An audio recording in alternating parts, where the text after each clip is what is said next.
My son recently asked me how I know that people don't just disappear whenever they walk into another room. At first I kind of laughed it off, but then he surprised me by persisting, by arguing that it's reasonable to say that they do disappear, and instructed me that once a person closes the door behind him, I have no way of observing anything in the other room, and that, by implication, I can't prove one way or the other that the person continues to exist instead of vanishing into thin air until he opens the door again. In the complete absence of information about what the other room looks like, isn't his truth claim that a person disappears just as valid as my truth claim that the person still exists? After pressing me with this line of questioning, he stared at me expectantly, demanding in a playful way that I prove my lack of belief in vanishing people. My response? In short, I told him that we both know that the world as we observe it follows a pattern that suggests people walk into and out of rooms without their existence being interrupted. The most intelligent and useful thing we can infer from this pattern is that people still exist when we can't see them. His claim, on the other hand, runs contrary to everything we have ever observed. It doesn't explain anything we've ever seen or predict anything we're ever likely to see. In light of this, I told him, I shouldn't have to prove that the consistent pattern of reality I've observed my whole life continues to play out when I can't see it. Rather, he should give me good reason to believe that this pattern suddenly and abruptly breaks down when I'm not looking. Now, to be fair, my son understood this. I say none of this is an insult to him, because he's a smart kid who is just being purposefully obtuse for the sake of a little philosophical jousting. The problem is, however, that some people take this kind of thought process seriously. What's up, Josh Fierstein here. So I'm here to issue the $100,000 Atheist challenge to anybody that could provide me proof or evidence that God does not exist. I think it's rather ridiculous that there's been people for a long time that have said that God does not exist, and yet they're unarmed because they have zero evidence and zero proof. How would that ever hold up in a court of law? You see, if we were to look at absolute truth, and we were to look at the totality of all knowledge, all scientific facts, everything, and we were to be able to draw a circle that would represent it, it would look something like this: broad and expansive and large. And yet it is that if you were to draw a circle of everything that you know, every experience, every scientific fact that you've ever learned, whether in school or study, it would probably look something more like this. Now, don't you think it's ironic that there's people that have lived in this little circle their entire life that are trying to claim that there's no God that exists outside of their knowledge?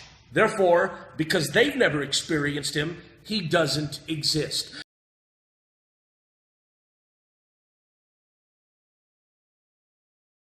Okay, so I'd probably be insulting your intelligence if I belabored the obvious similarity here.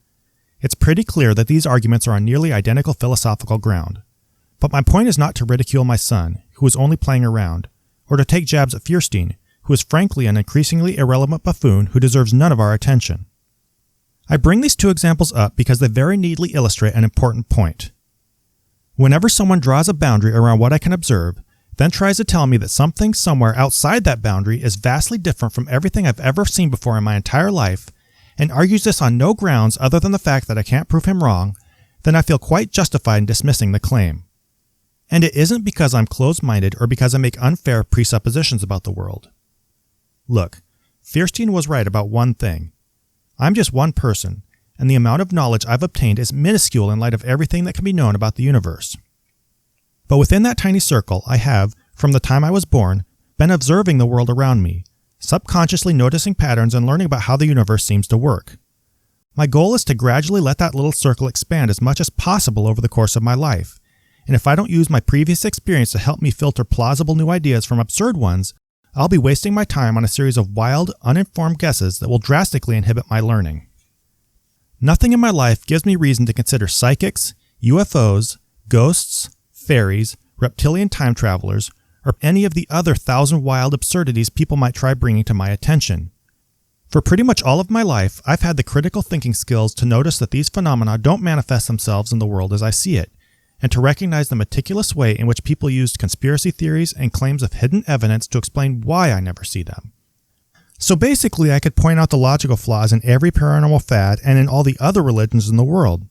Yet somehow I still kept practicing and defending Christianity. Why? Well, it wasn't because I was an idiot. I just applied my intelligence to the defense of the one little area of stupidity I'd been trained to believe in. Deep down, I knew Christianity had all the same problems as all the other beliefs out there. To borrow Fierstein's illustration, I recognized that God had never appeared in my little circle of personal experience, and that when Christians claim that he did most of his miracles thousands of years ago, that he answers prayers with yes, no, or maybe in a way that looks like random data, and that he speaks to them only through what appears to be their own thoughts, they were just trying to explain how he's not in here, but they can still believe he's out there. Sure, I saw these inconsistencies, but I struggled to shove my doubts to the back of my mind, to tell myself that, for whatever vague reason I could conjure, the criticisms I leveled against other people's beliefs didn't apply to mine. I tried to give Christianity a pass because I was attached to it, because I grew up with it, and because my community reinforced it. But over time, those doubts festered in the back of my mind, pestering me. I grew more and more distant from my faith, seeing more and more of my fellow Christians as the crazy ones until finally I let it go. Finally, I recognized that, when you take it for what it really is, the idea that an all-powerful disembodied intelligence exists just beyond my realm of observation is just as juvenile as the idea that people disappear as soon as I can't see them. And that's how I became an atheist.